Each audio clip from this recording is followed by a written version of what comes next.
جناب مولانا محمود احمد دریاوادی صاحب سے گزارش کروں گا کہ مختصر الفاظ میں یونانی کے متعلق اپنی تقریر فرمائیں.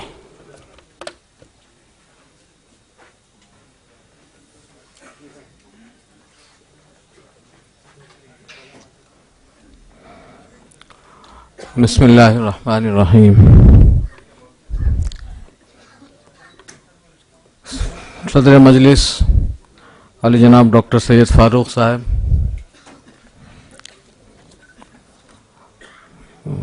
اتراکھنڈ کے خاندانی بہبود اور وزیر صحت جناب سریندر سنگھ نیگی صاحب، ریکس کے مینیجنگ ڈائریکٹر محترم جناب شعیب اکرم صاحب، حکیم اجمل خان میموریل سوسائٹی کے صدر جناب ایس پی بھٹناگر صاحب، اور بانی اور جنرل سیکریٹری اور روح رواں محترم جناب اسلم جاوید صاحب، اور یہاں موجود سبھی بھائی اور بہن. آج کا دن واقعی کئی اعتبار سے اہم اور خاص ہے. جیسا کہ اس سے پہلے عرض کیا گیا کہ آج ایک یونانی میگزین کا، ایک یونانی جریدے کا اجرا ہو رہا ہے اردو کے. وہ دوسری خاص بات یہ، اور تیسری خاص بات یہ کہ آج ورلڈ یونانی ڈے ہے اور حکیم اجمل خان صاحب کا یوم پیدائش. اپنے وقت میں ان تمام طریقہ علاج کو ان سائنٹیفک قرار دے کر ان پر بین لگانا چاہا، اور ایک بل باقاعدہ پیش کیا گیا کہ ان سب دیسی جو طریقہ علاج ہیں ان سب کو بینڈ کیا جائے، پابندی لگائی جائے. تو ایک واحد مرد مجاہد تھا جنہوں نے انگریزوں سے لوہا لیا اور پورے ہندوستان کے طبیبوں کو اور ویدوں کو جمع کیا. اور وہ ہندوستان بھی آج کا ہندوستان نہیں تھا، بلکہ مشرقی بنگال کے کونے سے لے کر کے جہاں آج بنگلہ دیش کہا جاتا ہے، اور متحدہ ہندوستان جو آج پاکستان کا حصہ ہے، صوبہ سرحد کے بالکل آخری حصے تک کے حکیموں اور طبیبوں ویدوں کو جمع کر کے یونانی اور آیورویدک کانفرنس بنائی. اور اس ظالمانہ قانون کے خلاف انہوں نے آواز بلند کی، جد و جہد کی، جس کا نتیجہ یہ ہوا کہ انگریزوں نے وہ قانون واپس لیا، اور آج یونانی اور آیورویدک اس ملک میں پورے آب و تاب کے ساتھ زندہ ہے. یہ احسان ہے حکیم اجمل خان صاحب کا. دوسرا احسان حکیم صاحب کا یہ کہ انہوں نے یونانی اور آیورویدک دونوں سسٹم آف میڈیسن میں پریکٹس کرنے والوں کو، کام کرنے والوں کو اس بات کے لیے راضی کیا، آمادہ کیا کہ جو نئی تحقیقات آ رہی ہیں، جدید ٹیکنیکس جو آ رہی ہیں، ان سے فائدہ اٹھایا جائے. اس زمانے میں ان کی مخالفت بھی ہوئی تھی، پڑھے لکھے لوگ سب جانتے ہیں. بہت سے لوگوں نے کہا تھا کہ ہمارا جو طریقہ ہے ہم اسی کے مطابق عمل کریں گے، نئے کی ہمیں ضرورت نہیں. حکیم صاحب نے ہر جگہ جا کر کے لوگوں کو راضی کیا کہ یہ پرانا خزانہ تو تمہارا ہی ہے، نئی دولت جو تمہیں حاصل ہو رہی اس سے کیوں نہیں فائدہ اٹھاتے ہو. آج اس کا نتیجہ یہ ہے کہ دونوں طریقہ علاج اپنے اپنے طور پر ترقی کر رہے ہیں. یہ بھی ایک احسان ہے حکیم اجمل خان صاحب کا کہ انہوں نے ایک نئے زمانے کے ساتھ ہمیں چلنا سکھایا. اسی کے ساتھ ساتھ انہوں نے اپنے ہاں جو طبیہ کالج قائم کیا تھا، اس میں اس زمانے کے حساب سے جو نئے کورسز ہو سکتے تھے وہ اس میں داخل کیے. نرسری کا کورس اس زمانے میں طب کی تعلیم کے ساتھ نہیں چلتا تھا، مڈ وائف کا کورس انہوں نے اس زمانے میں نہیں پڑھایا جاتا تھا، اس کو شامل کیا. اس طرح اور بہت ساری احسانات ہیں، اور کتنی بڑی شخصیت تھی اس کا اندازہ ہم اس سے کر سکتے ہیں کہ اس زمانے کی 3 بڑی تحریکیں، ملک گیر تحریکیں، 3 بڑی تنظیمیں تھیں، ان تینوں کی صدارت کا ان کو موقع ملا. مسلم لیگ کے وہ پہلے صدر بنے، آل انڈیا مسلم لیگ کے. بہت عرصے تک انہوں نے مسلم لیگ کی صدارت کی ذمہ داریاں نبھائیں. پھر 1921 کے اندر انہیں گجرات سیشن میں کانگریس کا صدر بھی بنایا گیا. اور ایک تیسری بڑی تحریک تھی اس زمانے میں، خلافت تحریک. وہ میں سمجھتا ہوں کہ ان دونوں تنظیموں سے اس زمانے میں بڑی تھی. اتنی بڑی تحریک تھی خلافت کی کہ جب گاندھی جی ساؤتھ افریقہ سے ہندوستان واپس آئے تھے تو انہوں نے اسی خلافت تحریک کے بینر سے پورے ہندوستان کا دورہ کیا تھا، اور گاندھی جی کو مہاتما بنانے میں خلافت تحریک کا ہی ہاتھ تھا. اس تحریک کی بھی صدارت کا موقع حکیم اجمل خان صاحب کو ملا. اور تعلیمی میدان میں حکیم اجمل خان صاحب کی جو خدمات ہیں وہ بھی ناقابل فراموش ہیں. مسلم یونیورسٹی علی گڑھ، جب اس مسلم یونیورسٹی نہیں بنی تھی، محمدن انگلو انڈین کالج تھا، اس زمانے میں وہ سر سید احمد خان صاحب کے ساتھ تھے. پھر جامعہ ملیہ اسلامیہ کی جب بنیاد پڑی تو اس کے فاؤنڈرز میں سے ایک تھے حکیم اجمل خان صاحب, اور اس کے پہلے چانسلر بنائے گئے 1921 میں, اور 1927 جب ان کا انتقال ہوا تب تک وہ اس کے چانسلر تھے. اور اس دوران جامعہ ملیہ بہت سارے بحرانوں کا شکار ہوا, بہت سارے کرائسس آئے. انہوں نے ان سب کا بہت ذمہ داری کے ساتھ مقابلہ کیا. اگر فنڈز کی ضرورت پیش آئی تو انہوں نے فنڈز بھی پیش کیے. جنگ آزادی میں بہت سے لوگ شامل تھے, یقیناً ہر طرح کے لوگ تھے, زندگی کے تمام شعبوں کے لوگ تھے, لیکن ایسے لوگ بہت کم ہوں گے کہ جو سڑکوں پر بھی جنہوں نے آزادی کی جدوجہد کی ہو, جیل بھی گئے ہوں, اور سرمایہ اور فنڈز کی جب ضرورت پڑی ہو تو فنڈز بھی پیش کیے ہوں. حکیم اجمل خان صاحب ایک واحد ایسی شخصیت ہمیں تاریخ میں, فریڈم موومنٹ کی تاریخ میں نظر آتے ہیں کہ جب کانگریس کو فنڈز کی ضرورت پڑی تو انہوں نے بڑی رقمیں پیش کی, خلافت کو فنڈز کی ضرورت پڑی تب انہوں نے بڑی رقمیں پیش کی, مسلم یونیورسٹی کو یا جامعہ ملیہ کو جب فنڈز کی ضرورت پیش آئی تب انہوں نے بڑی بڑی رقمیں پیش کی ہیں. یہ سب ان کے احسانات ہیں جنہیں ہمیں یاد رکھنا چاہیے. اور عام طور پر ہمارے طبیب, ہمارے حکیم بدنام ہیں کہ وہ اپنے خاندانی نسخے اپنے ساتھ لے کر کے چلے گئے.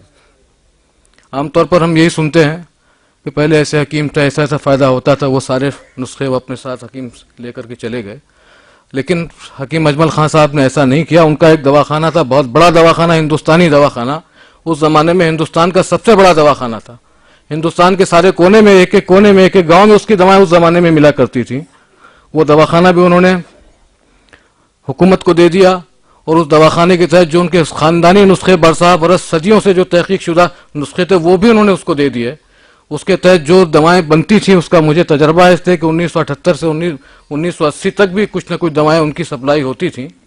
اور مغربی ہندوستان میں کی پوری سول ایجنسی ہمارے پاس بمبئی میں تھی, دریا آبادی دواخانے کے پاس بہت عرصے تک رہی. تو آج بھی ان کی دوائیں استعمال کرنے والے ان کی اجمل ٹانک تلاش کرتے ہیں, ان کا اکسیر جگر تلاش کرتے ہیں, ان کا سیکو تلاش کرتے ہیں, ان کا شانتی وغیرہ, اس طرح کی بہت ساری دوائیں ہیں جو ان کے خاندانی نسخے تھے. پتہ نہیں وہ دواخانہ کا کیا حال ہے, وہ نسخے کہاں چلے گئے, محفوظ بھی ہیں یا نہیں محفوظ ہیں, اس کا کون ذمہ دار ہے. یہاں حکومت کے ایک ذمہ دار تو موجود ہیں, اتفاق سے اتراکھنڈ کے ہیں, لیکن حکمراں پارٹی کے تو بہرحال ہیں. کپل سبل صاحب نہیں تشریف لائے, وہ ہوتے تو ان سے بھی ہم پوچھتے کہ بھائی وہ دواخانہ کہاں چلا گیا. بہت عرصہ ہوا, میرا اس گلی قاسم جان کے اس نکڑ پر سے گزر ہوا تھا تو میں نے دیکھا تھا کہ وہ جہاں پر ایک بہت بڑی عمارت تھی, بہت بڑی فیکٹری تھی, وہاں پر کچھ تعمیری کام سا چل رہا تھا, بڑا میدان پڑا ہوا تھا. پتہ نہیں اب کیا حال ہے. وہ عجیب سی چوٹ لگی تھی دل میں کہ جو طوفان کو خاطر میں لاتا نہ تھا وہ اونچا مکان راستہ ہو گیا. اب پتہ نہیں کیا حال ہے. تو یہ ہماری احسان فراموشی ہے. انگریزوں نے انہیں حاذق الملک کا خطاب دیا تھا.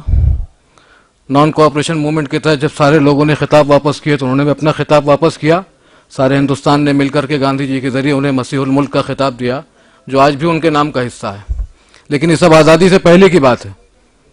آزادی کے بعد اس آزاد ہندوستان نے جہاں اپنے بہت سے محسنوں کو فراموش کیا ہے, وہیں حکیم اجمل خان صاحب کو بھی فراموش کر دیا. آج نئی نسل ان کے نام سے بھی واقف نہیں. تاریخ کی کتابوں میں جو بچوں کو پڑھائی جاتی ہے, ٹیکسٹ بک, ان میں ان کا کہیں کوئی ذکر نہیں آتا. یہ بیچارے ڈاکٹر اسلم جاوید صاحب جیسے کچھ دیوانے ہیں جو ان کا نام زندہ کیے ہوئے ہیں. یونانی کے کچھ لوگ ہیں جو کسی طرح سے ان کا نام زندہ کیے ہوئے ہیں, ورنہ آج کون جانتا ہے. اگر حکومت کے کچھ ذمہ داران یہاں موجود ہوتے بھی, ایک صاحب تو ہیں, میں ان سے پوچھنا چاہتا ہوں کہ اس کا کرائیٹیریا کیا ہے. حکومت کی طرف سے جو ایوارڈز دیے جاتے ہیں, جو خطابات دیے جاتے ہیں, بھارت رتن کا جو خطاب دیا جاتا ہے, اس کا کیا کرائیٹیریا ہے. کیا حکیم اجمل خان صاحب اس خطاب کے مستحق نہیں ہو سکتے تھے؟ اگر وہ نہیں ہو سکتے تو دوسرے کیسے ہو رہے ہیں؟ ہمیں یہ بھی یا تو یہ بتا دیا جائے کہ اس کا بھائی یہ معیار ہے, یہ اس کا کرائیٹیریا ہے. حکیم اجمل خان صاحب تو اس سے بھی بڑا اگر کوئی خطاب ہو سکتا تھا تو وہ اس کے مستحق ہیں. بلکہ حکیم اجمل خان صاحب کے لیے بھارت رتن کا خطاب بھی بہت چھوٹا ہے. بہرحال چونکہ بات آئی تو میں نے ترس کر دی, اگر تلخ نوائی ہو تو میں معذرت چاہتا ہوں.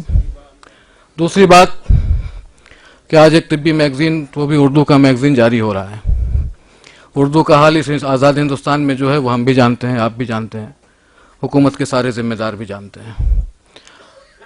جب بھی کوئی ایسا موقع آتا ہے ہم سارے اردو والے اردو کا رونا بھی روتے ہیں, سرکار کے پاس بھی جاتے ہیں, سرکار وعدے بھی کرتی ہے.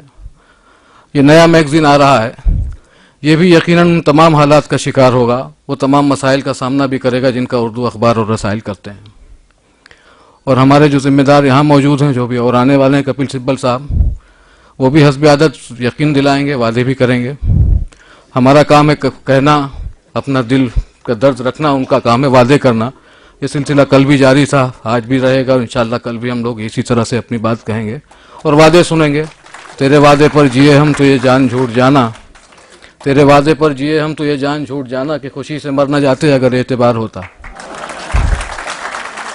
لیکن ایک خوشی کی بات ہے، ایک بات بہت اچھی ہے کہ یہ اردو کا میگزین ریکس ریمیڈیز کے سرپرستی میں جاری ہو رہا ہے۔ ریکس ریمیڈیز ایک ابھرتا ہوا سورج ہے جس نے بہت کم عرصے میں اس پورے ہندوستان کے اندر اپنا پرچم لہرا دیا ہے، اور اب تو ماشاءاللہ بین الاقوامی مارکیٹ میں اپنے قدم جمانے جا رہا ہے۔ اس نے یونانی کی دنیا میں جہاں بہت سے انقلابی قدم اٹھائے، معیاری دوائیں بنائی، خوبصورت اور دیدہ زیب پیکنگ اور نئی مارکیٹنگ تکنیک اپنا کر کے مارکیٹ میں اپنی دوائیں پیش کی، اسی کے ساتھ ساتھ جو پرانے یونانی کی خدمتگار تھے گاؤں میں کونے میں، جن کو کوئی پوچھتا نہیں تھا بیچارے، جو کسی طرح سے یونانی کی خدمت کر رہے تھے، ان سب کو جمع کر کے جگہ جگہ ان کا اعزاز کیا، ان کی خدمات کا اعتراف کیا۔ یہی وجہ ہے کہ آج پورے ہندوستان کے جتنے بھی یونانی کی پریکٹس کرنے والے لوگ ہیں، وہ سب کا اعتماد اس کمپنی کو حاصل ہے۔ یونانی کے جو ڈیلرز ہیں ان کا اعتماد ان کو حاصل ہے، ڈیلرز کے مسائل کو انہوں نے سمجھا۔ ان کے ڈائریکٹرز، کمپنی کے ڈائریکٹرز نے بذات خود جا کر کے ایک ایک علاقے میں، ایک ایک گاؤں، ایک ایک چھوٹی چھوٹی جگہوں پر دورہ کر کے ڈیلرز کے مسائل کو سمجھ کر کے ان کے مسائل کو حل کرنے کی کوشش کی۔ اس لیے امید یہ ہوتی ہے کہ ایسے محنت کرنے والے لوگ ہیں، اس لیے یقیناً یہ میگزین بھی کامیاب ہوگا، حکومت کی مدد کے بغیر بھی کامیاب ہوگا۔ اور ایک اور اچھی بات ہے کہ ڈاکٹر اسلم جاوید صاحب جیسا متحرک آدمی، فعال آدمی اس کا چیف ایڈیٹر ہے، جنہیں معلوم ہے کہ کس طرح سے کام کیا جاتا ہے، کس طرح سے لوگوں کو جوڑا جاتا ہے۔